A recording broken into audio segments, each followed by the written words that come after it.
Everyone, I am Arpita. Welcome to room to geography. तो आज के वीडियो से हम स्टार्ट कर रहे हैं क्लास 9 का जो चैप्टर 5 है नेचुरल वेजिटेशन उसको। तो चैप्टर 4 तक जो है, जैसे फर्स्ट चैप्टर में है India location and size, second chapter physical features of India, third chapter rivers के बारे में है, fourth chapter weather and climate के बारे में है। वो सब चारों जो चैप्टर्स है वो हमने पहले डिस्कस कर दिए हैं। वो प्लेलिस्ट में हमने अलग अलग प्लेलिस्ट बना के वहाँ पे दिया हुआ है, आप चाहो तो वहाँ पे चेक कर सकते हो। तो उन चारों चैप्टर के बाद आज से हम स्टार्ट कर रहे हैं चैप्टर 5 जो है नेचुरल वेजिटेशन उसको। तो आज के पार्ट में हम डिस्कस करेंगे about basic terms related to natural vegetation. तो नेचुरल वेजिटेशन स्टार्ट करने से पहले कुछ ऐसा टर्म्स है जिसको मतलब जिनके बारे में हमको जानना है, उनके बाद ही हम वेजिटेशन को मतलब पढ़ सकते हैं, क्योंकि जब हम नेचुरल वेजिटेशन पढ़ेंगे तब उनके बीच बीच में ये सब टर्म्स जो है आता रहेगा। तो इसलिए वो सब जो टर्म्स है जिसको हमें पहले जानना है नेचुरल वेजिटेशन पढ़ने के लिए, तो उसको हम पहले डिस्कस कर देते हैं, फिर हम धीरे धीरे एक एक टॉपिक डिस्कस करेंगे, ठीक है। तो सबसे पहले जो है व्हाट इज नेचुरल वेजिटेशन। तो यहाँ पे जो जो टर्म्स है ये अलग अलग से 2 मार्क्स में क्वेश्चन एज ए क्वेश्चन भी आ सकते हैं, तो आप इनको क्वेश्चन आंसर की तरफ से भी देख सकते हो ये पार्ट को। तो what is natural vegetation? Natural vegetation means the plant that have not been grown by humans. तो नेचुरल वेजिटेशन मीन्स क्या है? जो नेचुरली ग्रो करते हैं, जिनके ग्रो करने में ह्यूमन का कोई हाथ नहीं है, ठीक है। मतलब ह्यूमन कोई हेल्प नहीं करते हैं नेचुरल वेजिटेशन ग्रो होने में। तो natural vegetation means the plant that have not been grown by humans, मतलब ह्यूमन के द्वारा जो ग्रो नहीं किया है। जैसे क्या है, हम कल्टिवेटेड जो सब क्रॉप्स होते हैं, जैसे राइस होता है, व्हीट होता है, ये सब जो होता है, और भी जो टी प्लांटेशन होता है, कॉफ़ी प्लांटेशन होता है, जो सभी जो है, तो वो सब क्या करते हैं? ह्यूमन करते हैं। मतलब वो सभी वेजिटेशन है बट नेचुरल वेजिटेशन नहीं है, वो ह्यूमन ग्रो करते हैं अपने तरीकों से। तो इसलिए वो है vegetation but not natural vegetation. तो नेचुरल वेजिटेशन क्या है? जिनके ग्रो होने में ह्यूमन का कोई हाथ नहीं है, वो खुद ही ग्रो होते हैं। जैसे फॉरेस्ट एरिया का जो पेड़ पौधे होते हैं, माउंटेन एरिया का जो सब पेड़ पौधे होते हैं, जैसे ट्रॉपिकल फॉरेस्ट एरिया है, रेन फॉरेस्ट एरिया है, डेजर्ट एरिया का है, तो उन सब एरिया में जो वेजिटेशन होता है तो वो ह्यूमन ग्रो नहीं करते हैं, तो उसे हम कहते हैं नेचुरल वेजिटेशन। तो इनके बारे में ही हम मतलब इस चैप्टर में डिस्कस करेंगे। तो नेक्स्ट देखते हैं, it does not need help from humans, has been left undisturbed by human for a long time. तो इसको मतलब क्या है? इस वेजिटेशन को ग्रो होने में ह्यूमन का कोई हेल्प की ज़रूरत नहीं है, ठीक है। एंड ह्यूमन की तरफ से ये अनडिस्टर्ब्ड है, मतलब ह्यूमन कोई भी इंटरफेयर इन नेचुरल वेजिटेशन के अंदर नहीं करते हैं, ठीक है, बहुत टाइम से। तो इसलिए ये नेचुरल वेजिटेशन है। Whatever its need gets from its natural environment. ये ग्रो होने में जो जो चीज़ें इसको चाहिए वो नेचुरल इन्वायरमेंट से ही वो मतलब लेते हैं। There is a close relationship between land and the character of vegetation. तो land and character of vegetation, इन दोनों के बीच में एक क्लोज रिलेशन है। क्यों है? लैंड का तरीका जिस जगह पे जैसा होगा, सॉइल का कंडीशन एंड लैंड का जो कंडीशन है, जैसे माउंटेन एरिया में एक तरफ का लैंड है, प्लेन एरिया में एक तरफ का लैंड है, प्लेटो एरिया में और एक तरफ का लैंड है। तो ऐसे लैंड अलग अलग होता है एक एक एरिया में, तो तब उस एरिया में वेजिटेशन का भी कैरेक्टर जो है अलग अलग होता है, अलग अलग तरीकों के वेजिटेशन भी वहाँ पे ग्रो करते हैं, ठीक है। तो इसलिए लैंड एंड वेजिटेशन, इन दोनों के बीच में एक बहुत बड़ा एक रिलेशन है। The growth of vegetation depend on temperature and moisture. तो वेजिटेशन का ग्रोथ जो है ऑब्वियसली टेम्परेचर एंड मॉइस्चर, पानी, प्रेसिपिटेशन एंड टेम्परेचर, इन दोनों के थ्रू ही वेजिटेशन जो है ग्रो करते हैं। हमको पता है ट्री, पेड़ पौधे, ये सब इनके लिए सनलाइट, टेम्परेचर जो है, उनके बाद लैंड, मिट्टी का कंडीशन एंड प्रेसिपिटेशन, ये सब जो है इंपॉर्टेंट होता है ग्रो होने के लिए। तो नेचुरल वेजिटेशन के लिए भी सेम ही है। The growth of vegetation depend on temperature and moisture, also depend on factor like slope and thickness of soil. Obviously soil का कंडीशन क्या है उनके ऊपर भी ये डिपेंड करता है। एंड स्लोप कैसा है, मतलब हमने अभी कहा जो माउंटेन एरिया है, क्या प्लेन एरिया है, प्लेटो एरिया है, अलग अलग जगह का जो लैंड का कंडीशन, स्लोप का कंडीशन अलग अलग है, तो इसलिए उन सब के ऊपर भी ये डिपेंड करते हैं ये कैसा होगा natural vegetation. This is termed as virgin vegetation, तो इसे हम वर्जिन वेजिटेशन के नाम से भी जानते हैं। तो इसको अलग से भी क्वेश्चन हो सकते हैं यहाँ से, व्हाट इज वर्जिन वेजिटेशन ये भी आ सकते हैं, व्हाट इज नेचुरल वेजिटेशन ये भी आ सकते हैं। तो इसलिए मतलब ये दोनों टर्म से ही यहाँ से क्वेश्चन हो सकते हैं, ठीक है। तो तब आपको आंसर ये सेम ही लिखना है, क्योंकि नेचुरल वेजिटेशन जो है वर्जिन वेजिटेशन वही है, सेम है।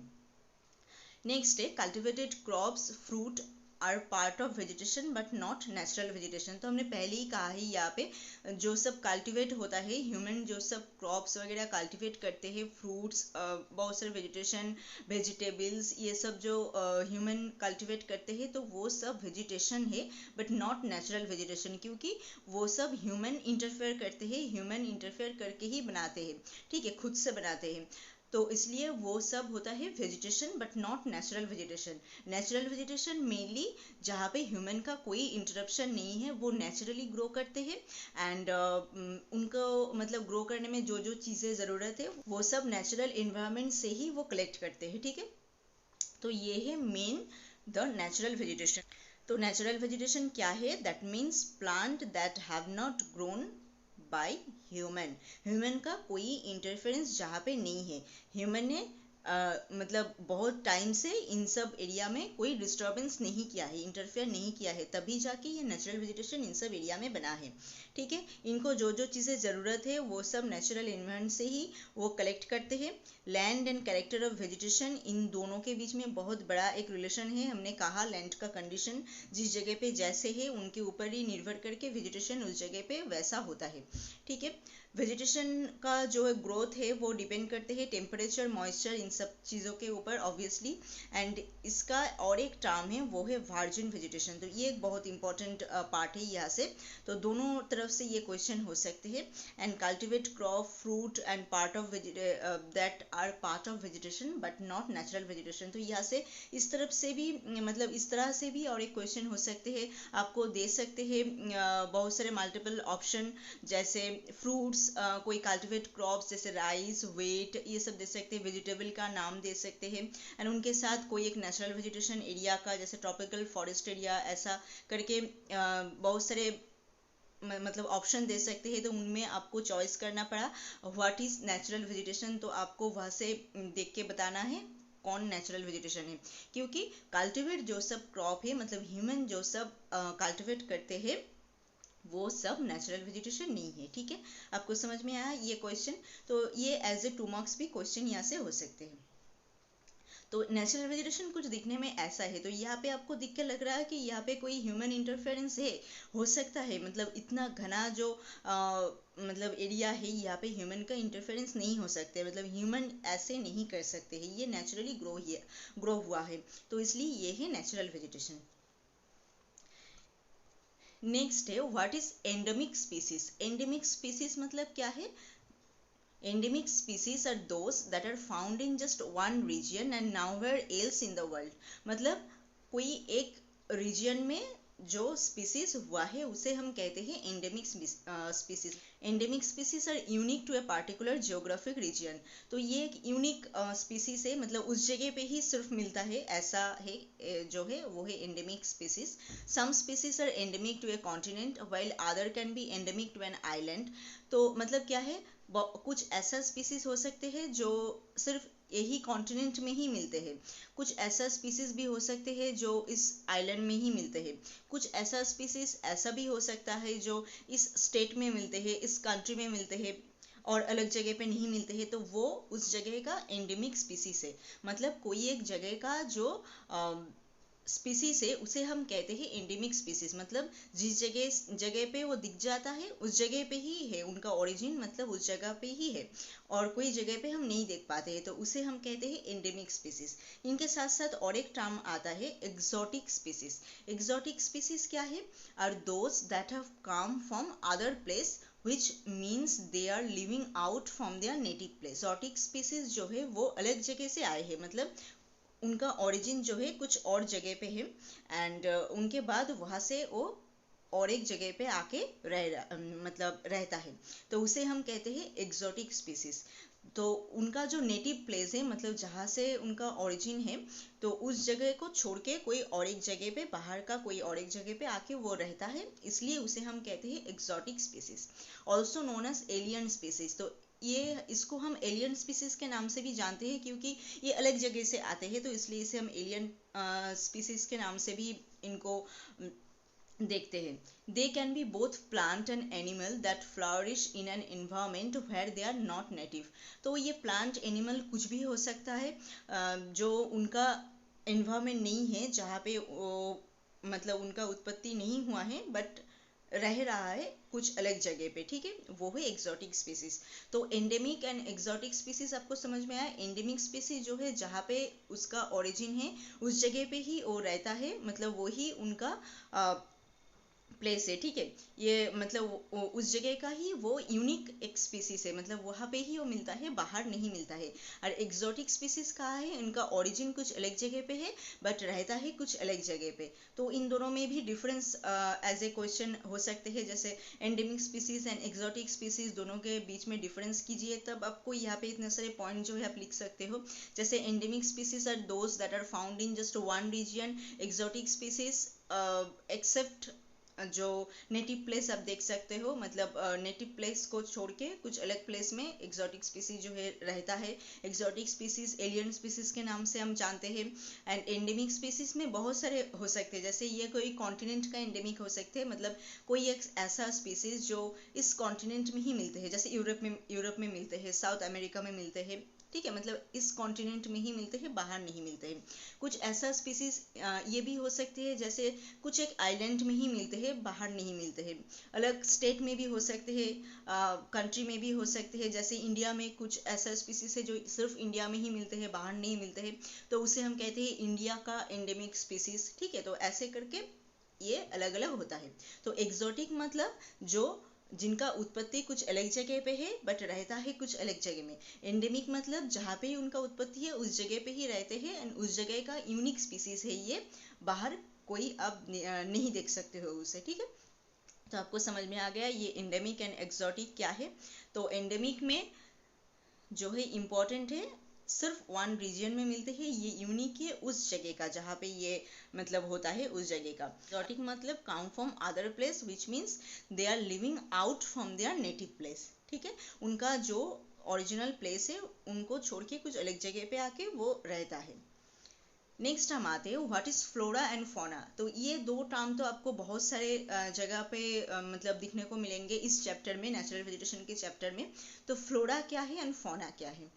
Flora is all the plant life present in a particular region or time, generally the naturally occurring native plants। तो फ्लोरा मतलब प्लांट लाइफ जो है, जो प्लांट है, पेड़ पौधे, ट्री, ये सब जो है उसे हम कहते हैं फ्लोरा, ठीक है।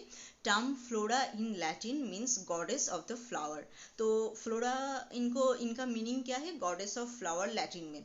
The whole plant kingdom is represented by this name. तो पूरा जो प्लांट किंगडम है उसे हम ये फ्लोरा के नाम से जानते हैं, मतलब जो सब ट्री, पेड़ पौधे, फ्लावर के पेड़ है, फ्रूट्स के पेड़ है, उन सबको हम फ्लोरा के नाम से जानते हैं। मतलब जितने सारे प्लांट है दुनिया में उसे हम एज ए फ्लोरा रिप्रेजेंट करते हैं, ठीक है। तो flora is all the plant life present in a particular region, all the plant life present in a particular region. इनका मीनिंग है लैटिन में goddess of the flower, and whole plant kingdom is represented by this name. And इनके बाद एक क्या और एक term क्या है, fauna. Fauna represent the animal life indigenous to a region. तो फौना क्या है, जो जितने सारे एनिमल है पूरे वर्ल्ड में उसको हम एज ए फौना के नाम से रिप्रेजेंट करते हैं, ठीक है। तो जितने सारे एनिमल है, जैसे मैन वुमेन, ये भी हम भी एक एनिमल है। तो टाइगर, लायन, काऊ, डॉग्स, कैट्स, जो सारे है मतलब बहुत सारे जो है एनिमल लाइफ जो है उसे हम कहते हैं फौना। तो फ्लोरा जो है प्लांट किंगडम जो है मतलब पेड़ पौधे ट्री ये सब जो है प्लांट जितने सारे हैं उसे हम flora as a flora represent करते हैं एंड फौना जितने सारे एनिमल है दुनिया में उसको हम एज ए फौना रिप्रेजेंट करते हैं। ठीक है, यहाँ पे आप अगर पिक्चर में देखोगे तो ये दो फ्लावर का हमने पिक्चर यहाँ पे दिया है, तो ये सब है फौना क्योंकि ये प्लांट है एंड ये सब है एनिमल जैसे डियर ये टाइगर ये सब है एनिमल, तो ये है फौना। ठीक है, आपको समझ में आ गया फ्लोरा एंड फौना। तो ये दो यहाँ का बहुत इंपॉर्टेंट दो पॉइंट है क्योंकि बहुत सारे पार्ट में आपको ये दो वर्ड यहाँ पे दिखने को मिलेंगे इस चैप्टर में। ठीक है, तो यहाँ से और एक क्वेश्चन बन सकते हैं जैसे फ्लोरा एंड फौना इन दोनों के बीच में डिफरेंस क्या है, तो difference between flora and fauna. तो ये सब जो यहाँ पे हम टर्म डिस्कस कर रहे हैं सभी अलग अलग से 2 मार्क्स का क्वेश्चन है, तो आप ध्यान से इनको पढ़िए। ठीक है, अलग अलग से यहाँ से क्वेश्चन भी हो सकते हैं। तो flora represent all plant life हमने कहा है, तो डिफरेंस में ऑब्वियसली ये आएगा flora represent all plant life, fauna represent all animal life. All member can make their own food, तो आपको तो पता ही है जो प्लांट्स जो है ट्री जो है वो क्या करते हैं अपना जो खाना है खुद ही प्रोड्यूस कर सकते हैं, बट एनिमल जो है वो अपना खाना खुद प्रोड्यूस नहीं कर सकते हैं। कुछ लेते हैं प्लांट से, कुछ अलग एनिमल से लेते हैं, मतलब अलग जगह से वो फूड कलेक्ट करते हैं। तो have to acquire food from plants और अदर एनिमल, तो फौना खुद अपना फूड जो है वो प्रोड्यूस नहीं कर सकते बट फ्लोरा कर सकते हैं।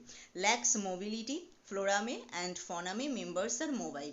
ऑब्वियसली ट्री पेड़ पौधे ये सब जो है ये तो एक जगह से हिल नहीं सकते हैं, तो यहाँ पे मोबिलिटी हम नहीं देख पाते हैं, बट फौना में जो मेंबर्स है वो सब मोबाइल है क्योंकि वो सब हिल सकते हैं एक जगह से और एक जगह जा सकते हैं, जैसे मैन वुमेन ये भी जा सकते हैं, पीपल जा सकते हैं, लायन एक्सेट्रा टाइगर्स जो सब है फौना में जो सब एनिमल्स है वो सभी एक जगह से और एक जगह जा सकता है।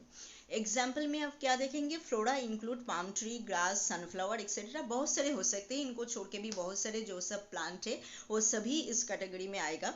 एंड फौना में इंक्लूड लायन, टाइगर, बियर्स, इनको छोड़ के भी जो सब मतलब एनिमल्स है वो सब इन कैटेगरी में आएगा। तो यहाँ से ये एक बहुत इंपॉर्टेंट क्वेश्चन है, फ्लोरा एंड फौना डेफिनेशन ऐसे अलग अलग से क्वेश्चन हो सकते हैं and difference between flora and fauna अलग अलग से क्वेश्चन हो सकते हैं। तो यहाँ पे डिफरेंस में आपको क्या क्या लिखना है, flora represent all plant life, fauna all animal life. Flora अपना जो फूड है वो खुद प्रोड्यूस कर सकते हैं बट फौना नहीं कर सकते हैं। फ्लोरा मोबाइल नहीं है क्योंकि एक जगह से और एक जगह ये नहीं जा सकते हैं, फौना और मोबाइल। एंड इनका एग्जाम्पल कुछ यहाँ पे आपको देना है, तो ऐसे हो सकते हैं। आप कुछ डायग्राम भी यहाँ पे दे सकते हो एज कुछ ट्री और कुछ इजी सा कोई फौना का मतलब एनिमल का पिक्चर आप यहाँ पे दे सकते हो एज ए पिक्चर भी आप यहाँ पे डायग्राम एज ए डायग्राम आप यहाँ पे ऐड कर सकते हो अगर आप कर पाते हो तो। What is biotic component? The term biotic is formed by the combination of two terms, bio meaning life and ic meaning like. तो bio like मतलब life like, that is life like and is related to all the living entities present in an ecosystem. तो ecosystem क्या है इनको हम बाद में discuss करेंगे, जब हम ecosystem का पार्ट पढ़ाएंगे तब वहाँ पे हम डिस्कस करेंगे। ठीक है, तो बायोटिक कंपोनेंट क्या है, बायोटिक कंपोनेंट जो सब लिविंग एंटिटीज है अपने पूरे इकोसिस्टम में मतलब पूरे एरिया में पूरे वर्ल्ड में उसे हम बायोटिक कंपोनेंट के नाम से जानते हैं। All the living component present in ecosystem include producer, consumer, decomposer, detrivores, ये सब प्रोड्यूसर मतलब जो अपना खाना खुद प्रोड्यूस कर सकते हैं, कंज्यूमर जो अलग से प्रोड्यूसर से खाना लेते हैं, डिकम्पोजर जो कुछ बैक्टीरिया वगैरह ये सब होता है डिकम्पोजर।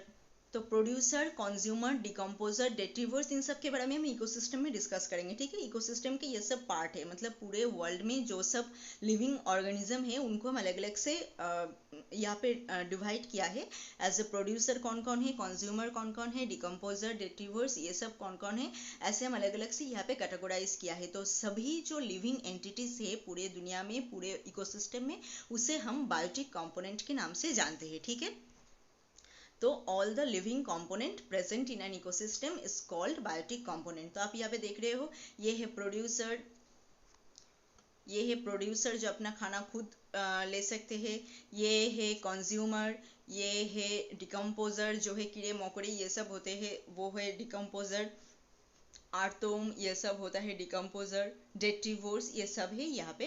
तो ये है बायोटिक कंपोनेंट।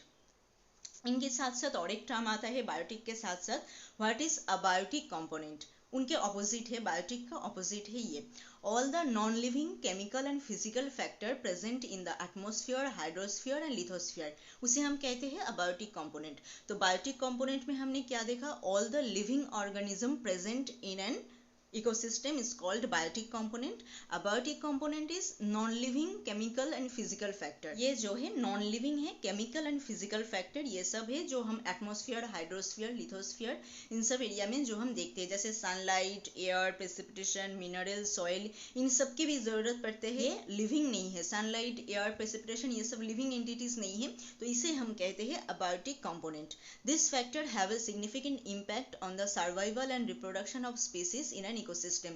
तो इकोसिस्टम में मतलब पूरा इकोसिस्टम का जो फंक्शन है वो होने के लिए ये इन सब का ज़रूरत है। ऑब्वियसली सनलाइट नहीं होगा तो ये जो प्रोड्यूसर है यहाँ पे, ये जो प्रोड्यूसर है ये खाना नहीं मतलब बना पाएगा, सनलाइट से ही वो खाना बनाता है, ठीक है। उनके बाद प्रेसिपिटेशन, एयर, ये सब तो अगर नहीं रहेगा तो ट्री वगैरह ये सब होगा ही नहीं। ट्री नहीं रहेगा तो अपना खाना तो खुद नहीं बना पाएगा, प्रोड्यूसर नहीं रहेगा तो कोई कंपोजर, डिकम्पोजर ये सब कुछ भी नहीं रहेगा, ठीक है।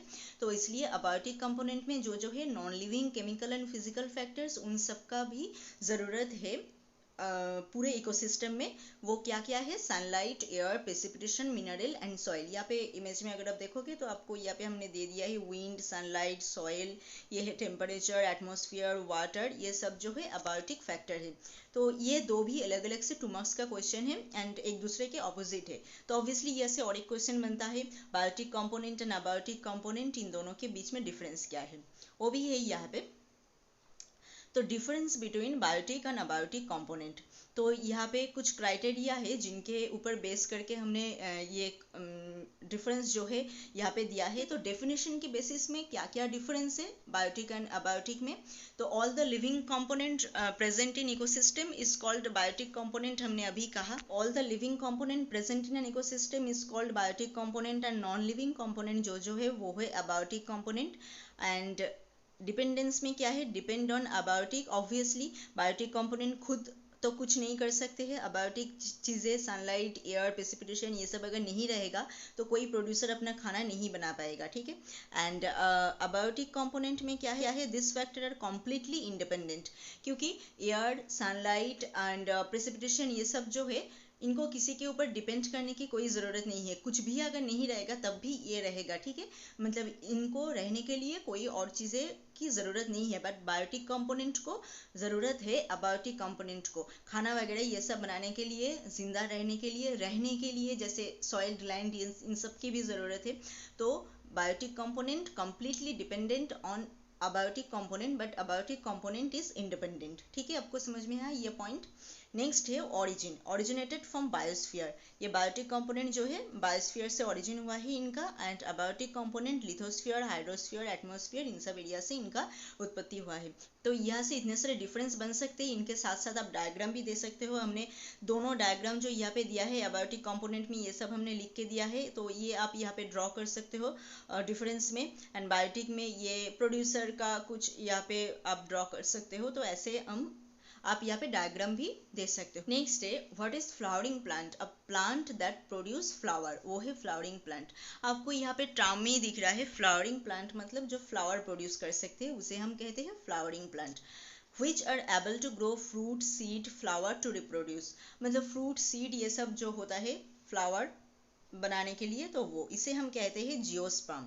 जैसे रोजेस, डेजीज, ट्यूलिप ये सब जो है फ्लावर देते हैं उसे हम कहते हैं flowering plant.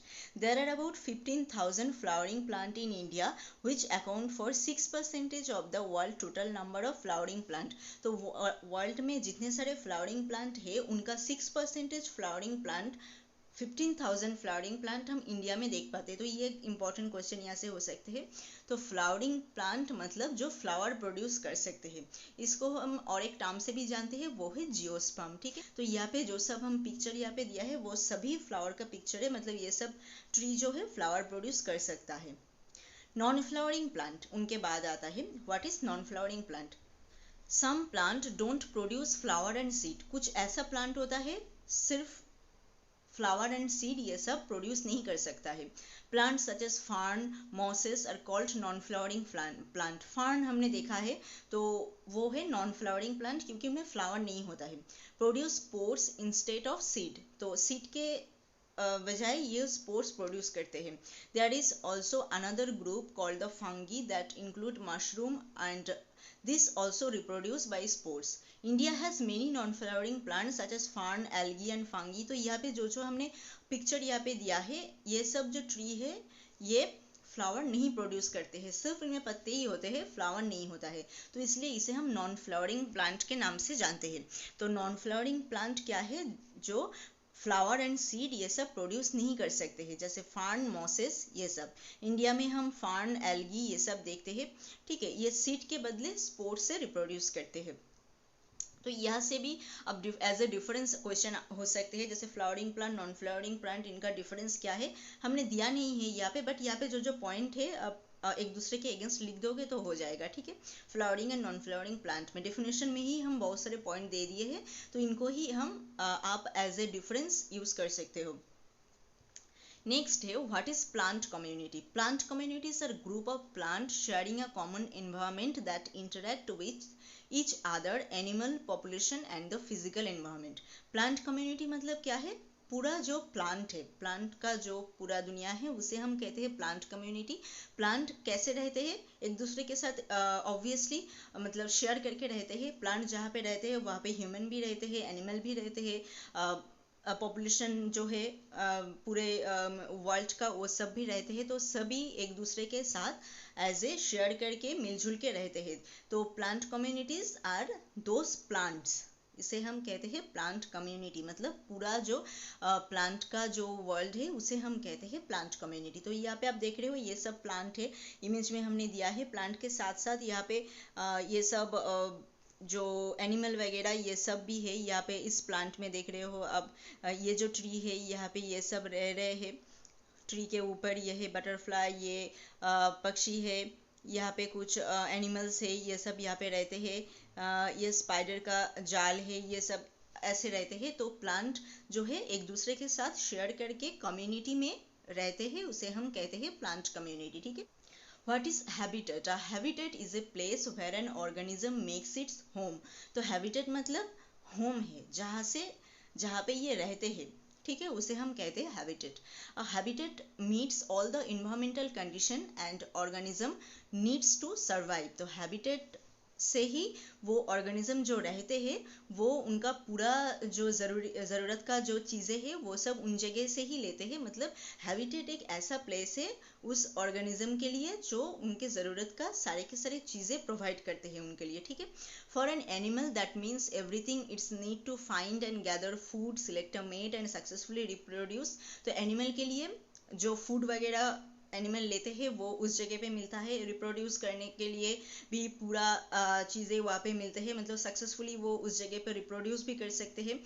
For a plant a good habitat must provide the right condition of light, air, water and soil. तो प्लांट के लिए अलग है क्योंकि प्लांट का फूड प्रोड्यूस करने के लिए क्या क्या चीज़ें चाहिए होता है, सनलाइट होता है, एयर होता है, प्रेसिपिटेशन होता है, सॉइल होता है, इन चारों चीज़ों की ही ज़रूरत पड़ती है प्लांट के लिए। तो उस जगह पे अगर ये सब चीज़ें अच्छे से रहता है तो वो प्लांट के लिए एक अच्छा हैबिटेट है, ठीक है। हैबिटेट मतलब a place of an organism जहाँ पे वो रहता है, मतलब उसका होम जहाँ पे है। तो हम जिस जगह पे रहते हैं वो हमारा हैबिटेट है। तो कोई भी जिस जगह पे रहते हैं, जो जगह उनको सरवाइव करने के लिए पूरा जो सामान है वो प्रोवाइड करते हैं, तो वो है हैबिटेट उस चीज़ के लिए, ठीक है। तो habitat meets all the environmental condition of an organism needs to survive. उस ऑर्गेनिज्म को सर्वाइव करने के लिए जो जो चीज़ें ज़रूरत है वो हैबिटेट उन सबको प्रोवाइड करते हैं। एनिमल के लिए सबसे इंपॉर्टेंट क्या है, फूड गैदर करना, क्योंकि वो तो प्रोड्यूस नहीं कर सकते हैं, फूड कलेक्ट करना पड़ता है, एंड रिप्रोड्यूस करना, ये एक इंपॉर्टेंट चीज़ें हैं। तो वो चीज़ें अगर होता है तो वो है उनका हैबिटेट। एंड प्लांट के लिए लाइट, एयर, वाटर, सॉइल ये सब है एक गुड हैबिटेट, ठीक है। मतलब ये सब चीज़ें जहाँ पे रहता है वो है गुड हैबिटेट। तो ओशन यहाँ पे अगर आप देखोगे तो यहाँ पे क्या क्या दिया हुआ है, ओशन, फॉरेस्ट, डेजर्ट, ग्रासलैंड और भी हो सकते हैं बहुत सारे। तो ओशन में जो जो चीज़ें रहते हैं जैसे फिश वगैरह रहता है, और भी बहुत सारी चीज़ें ओशन में रहता है जो अलग जगह पे नहीं रह सकते हैं। लैंड एरिया में नहीं रह सकते, फॉरेस्ट एरिया में नहीं रह सकते हैं, क्योंकि ओशन से ही उस जगह पे जो जो ऑर्गेनिज्म रहते हैं ओशन में, सिर्फ वो ओशन से ही उनका जो ज़रूरी का चीज़ें हैं ले सकते हैं, अलग जगह से नहीं ले सकते, इसलिए ओशन ही उनका उनके लिए हैबिटेट है। फॉरेस्ट में जो जो चीज़ें रहते हैं, जो सब एनिमल वगैरह ये सब रहते हैं, वो अगर चाहो तो ओशन में नहीं रह सकते, क्योंकि उनका जो सरवाइव करने के लिए जो जो चीज़ें ज़रूरत है वो फॉरेस्ट ही उनको दे सकते हैं, ओशन नहीं दे सकते हैं। डिजर्ट एरिया में भी जो हम देखते हैं जैसे कैक्टस वगैरह ये सब, हम जिस जगह पे बहुत ज़्यादा प्रेसिपिटेशन होता है वहाँ पे हम नहीं देख पाते हैं, क्योंकि कैक्टस वगैरह इनके लिए इतने सारे प्रेसिपिटेशन इनकी ज़रूरत नहीं है, वो डिजर्ट एरिया में ही होता है, तो इसलिए वो उनका हैबिटेट है वो। ग्रासलैंड एरिया में जो सब ग्रासेस होता है वो भी सिर्फ उस एरिया में भी होता है, अलग एरिया में नहीं होता है। तो ये सब चीज़ें हैं अलग अलग से अलग अलग ऑर्गेनिज्म के लिए हैबिटेट। तो हैबिटेट मतलब क्या है, जो एक ऑर्गेनिज्म के ज़रूरत का जो चीज़ें हैं दे सकते हैं सर्वाइव करने के लिए, वो ही उस ऑर्गेनिज्म के लिए हैबिटेट है। ठीक है, आपको समझ में आया ये पॉइंट? यहाँ पे क्या क्या टर्म डिस्कस किया, एक नेचुरल वेजिटेशन जो नेचुरली ग्रो होता है एक्सेप्ट ह्यूमन इंटरप्शन, ये नेचुरल वेजिटेशन ग्रो करते हैं, इसे हम वर्जिन वेजिटेशन के नाम से भी जानते हैं। नेक्स्ट हमने देखा एंडेमिक स्पीसीज, कोई एक जगह पे जो स्पीसीज मिलता है, बाहर कोई जगह पे नहीं मिलता है, वो उस जगह का एंडेमिक स्पीसीज होता है। एक्सोटिक स्पीसीज क्या है, जो अलग जगह से आते हैं, उनका नेटिव प्लेस नहीं है, ऐसा जगह पे जो रहता है उसे हम कहते हैं एक्सोटिक स्पीसीज, मतलब बाहर से आए हैं इसलिए एक्सोटिक है।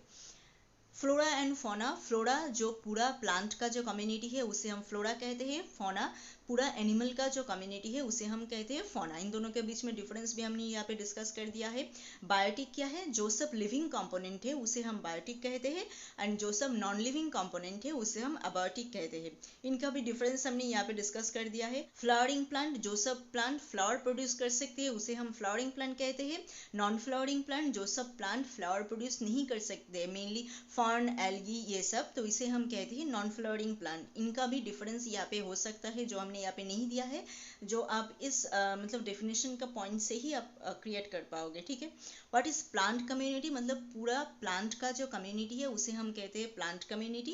एंड हैबिटेट जो है a place where an organism makes its home, जहाँ पे कोई एक ऑर्गेनिज्म रहता है उसे हम कहते हैं हैबिटेट। तो ये एक इंपॉर्टेंट क्वेश्चन है, हैबिटेट क्या है। तो यहाँ पे हमने कुछ बेसिक जो टर्म्स है वो आज डिस्कस कर दिया है। नेक्स्ट वीडियो से हम और जो है इस चैप्टर में एक एक करके हम डिस्कस करेंगे, और भी बहुत सारे टर्म इस चैप्टर में है, तब जब वो सब आएंगे तब हम डिस्कस करेंगे। ये सब टर्म जो है चैप्टर को शुरू करने से पहले आपको जानना है, क्योंकि ये हर लाइन में ही, जैसे फ्लोरा, फौना, प्लांट वगैरह ये सब तो हर लाइन में ही है इस चैप्टर में, तो इसलिए इनको हमने अलग से डिस्कस कर दिया। ठीक है, तो आज के पार्ट में बस यही तक ही है। आई थिंक आपको समझ में आ गया। फिर भी अगर कुछ क्वेश्चन है तो आप हमें कमेंट बॉक्स में कमेंट करके कह सकते हो। मिलते हैं और एक नए वीडियो में और एक नए टॉपिक के साथ। Thank you.